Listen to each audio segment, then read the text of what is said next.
Sir আজকে যে আপনারা যে ক্যান্ডিডেট কৃতি সিং দেবেন বা উনি 4 লক্ষ এবার ভোট পেয়েছে কি বলবেন? প্রথমে আপনাদের চ্যানেলকে ধন্যবাদ। আজকে যে আমরা দীর্ঘদিন যাবৎ যেটা আমরা দেখেছি, এবার মোদিজির নেতৃত্বে যেভাবে আমরা আমাদের মহারানী কৃতি দেবী দেববর্মার কে আমরা যেভাবে আমাদের পূর্ব ত্রিপুরার নম্বর যে এসটিসি এখানে আমাদের বিভিন্ন বিধানসভার যেইভাবে স্বতঃস্ফূর্তভাবে আমরা দেখেছি, তার মধ্যে আমাদের 39 মনে বিধানসভার এলাকাও আমাদের 54টা ভোটে 54টা ভোট লিড হয়েছে এবং এমন একটা রেকর্ড হয়েছে এবার আমাদের, যেটা ইতিহাস বলবো আমি।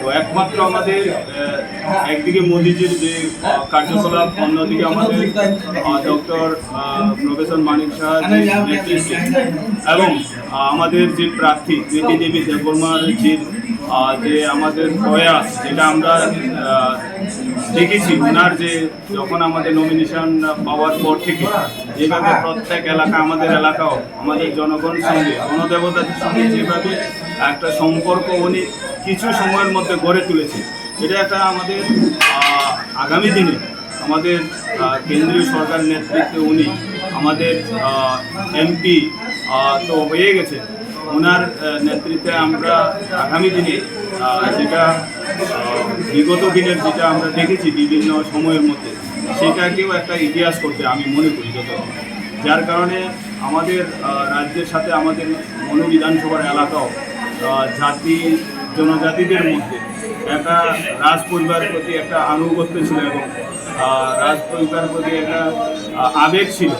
সেই কারণে এবার একটা আমাদের একটা ঐতিহাসিক আমরা রেজাল্ট করেছি।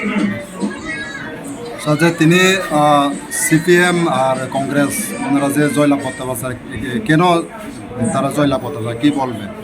এখানে আমরা দীর্ঘদিন কংগ্রেস শাসনও দেখেছি, দীর্ঘদিন সিপিএমের শাসনও দেখেছি।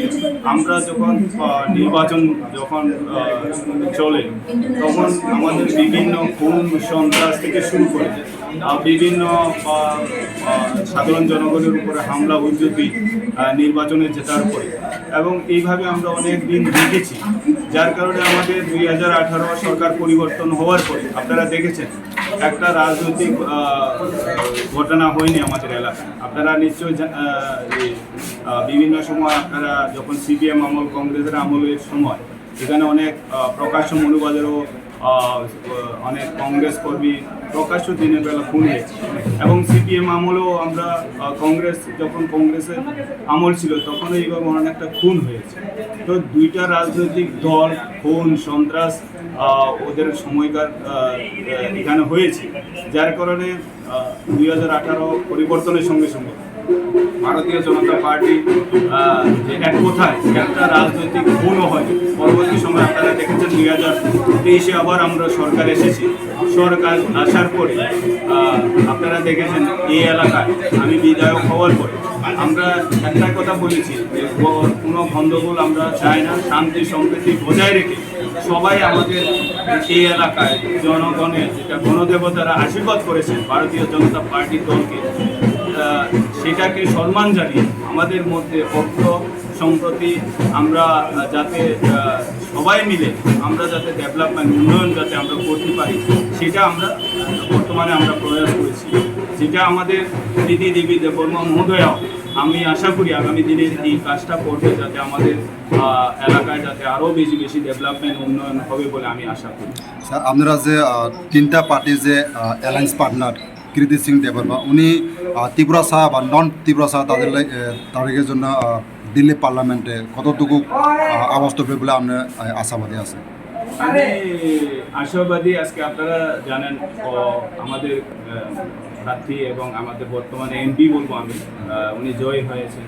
ওনার পরিবারের অনেক দক্ষ ছিল, কারণ ওনার পিতাও এমপি ছিলেন, ওনার মাও এমপি ছিলেন, তো উনি বর্তমানে হয়েছেন।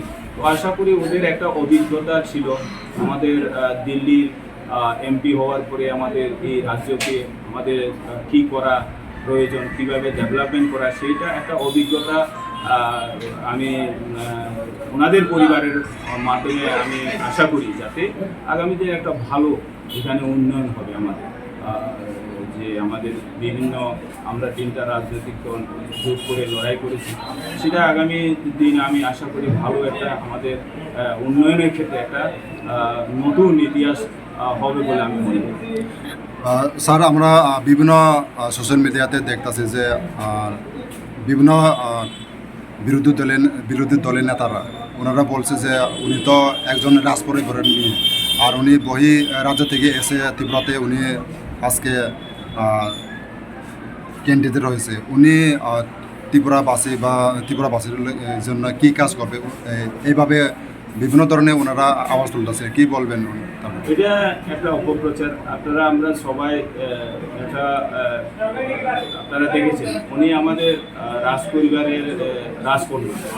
বিবাহ সূত্রে উনি অন্য একটা রাজ্যে ছিল, কিন্তু এইমাত্র ভারতীয় জনতা পার্টি মোদিজি চিন্তা করেছে যে না, এমন একটা রাজপরিবারে আমাদের রাজকন্যাকে এই রাজ্যের আমাদের যে এসটিসি পূর্ব ত্রিপুরা আসনকে যে একটা উনি চিন্তা করেছেন যে ওনার নেতৃত্বে আগামী দিনে আমাদের যে বিভিন্ন সমস্যা ছিল জনজাতিদের মধ্যে, সেটাকে এক জায়গায় নিয়ে আজকে আমরা যেটা বিজেপি, আইপিএফটি, ত্রিপুরা মোঠা, আমরা ঐক্যবদ্ধ হয়ে ওনারকে সামনে রেখে সেটা কাজ করেছি। এইখানে প্রত্যেক পরিবারের মেয়ে, এখানে আমাদের রাজপরিবারের মেয়ে, রাজপরিবারের কন্যা, বিবাহ সূত্রে অন্যখানে যেতে পারে, কিন্তু আমাদের রাজ্যের জনগণের জন্য কিছু করা, উনি তো বলেছেন যে উনি ওনাকে যদি সুযোগ করে দেন তাহলে উনি আমাদের রাজ্যে বিভিন্ন আমাদের জনজাতি থেকে জাতির বিভিন্ন সমস্যাগুলি কীভাবে একদম দূরীকরণ করা যায় সেই নিয়ে উনি কাজ করবেন বলে বিভিন্ন আপনারা দেখেছেন বিভিন্ন সংবাদ মাধ্যম থেকে শুরু বিভিন্ন জনসভা উনি সেটা জনগণের সেবা করার যাতে সুযোগ করে দেওয়ার জন্য আহ্বানও করেছে। তো তার জন্য আমি আশা করি আগামী দিনে একটা ভালো আমরা ওনার নেতৃত্বে আমরা ত্রিপুরা রাজ্যে একটা নতুন দেশে আমরা দেখতে পাবো।